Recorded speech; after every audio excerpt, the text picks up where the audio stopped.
서울의 한 주택에서 숨진 채 발견된 50대 남성. 현장은 그야말로 처참했습니다. 어우. 그리고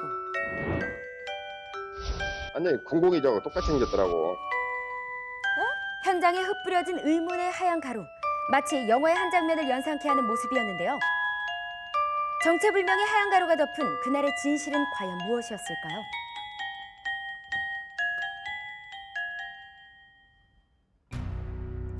(2013년의) 한 여름, 조용한 주택가를 뒤흔든 한 건의 살인사건.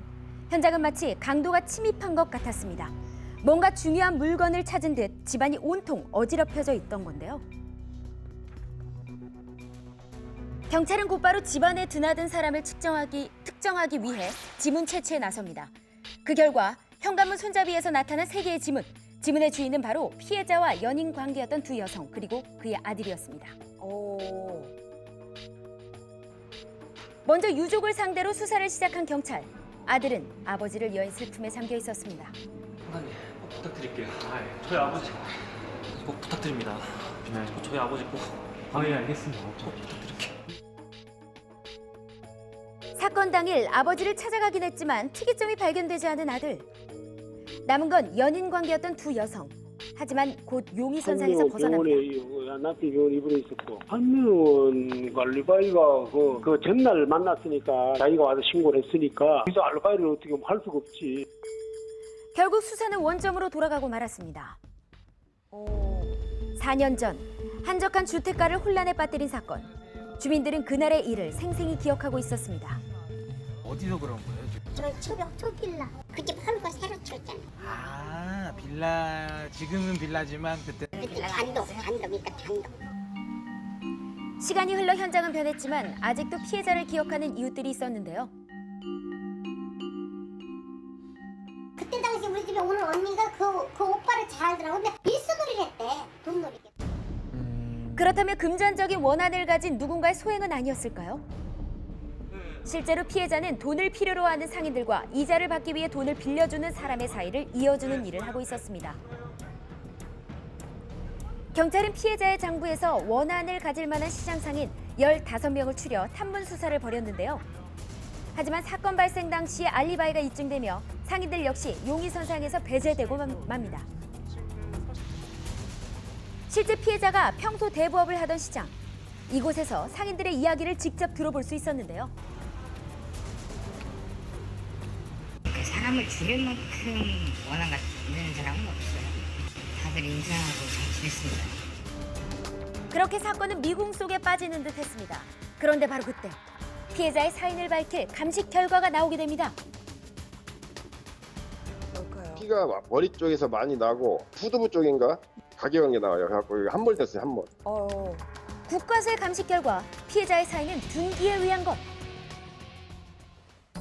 순간 경찰의 뇌리에 스치는 게 있었습니다. 바로 아들과 만났을 당시 아들의 다친 손가락을 발견했던 건데요. 오. 아유, 손 많이 아프시겠어요? 예. 네. 어떻게 다치셨어요? 휴게소에서 차 문에 좀 찧어가지고. 차 문에 손가락을 찧었다는 아들의 진술. 수상함을 느낀 경찰을 수사에 나섭니다. 사건 당일 아들의 동선을 바탕으로 휴게소의 CCTV를 찾아 나섰는데요. 그리고 그중 한 곳에서 아들의 모습이 포착됐습니다. 그런데 손가락을 다친 모습은 온데간데 없고 오히려 안전하게 휴게소를 나섰는데요.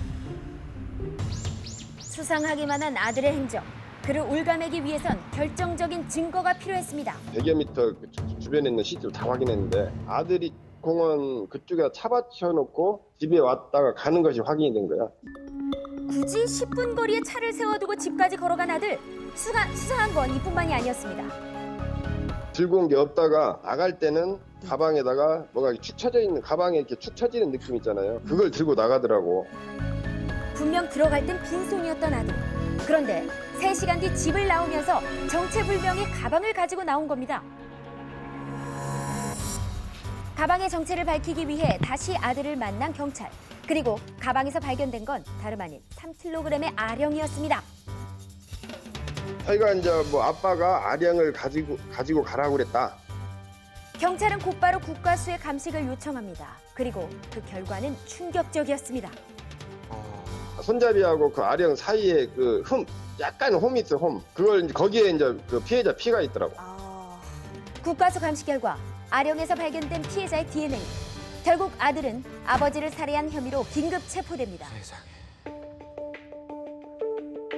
왜 그랬을까요?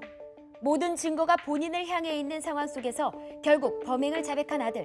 그는 아버지와의 다툼 끝에 우발적으로 범행을 저질렀다고 진술했는데요. 빚에 시달리다 못해 15년 전 어머니와 이혼한 아버지를 찾은 아들. 그런 아들을 아버지는 석연찮게 생각했고 결국 범행으로까지 이어지게 됐다는 건데요. 오.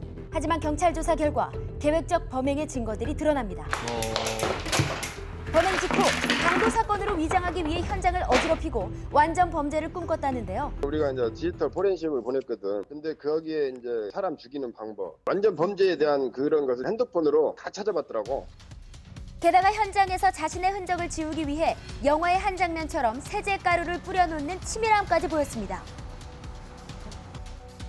아무리 감추려 애를 써도 현장에 남은 증거까지 지울 수는 없었습니다.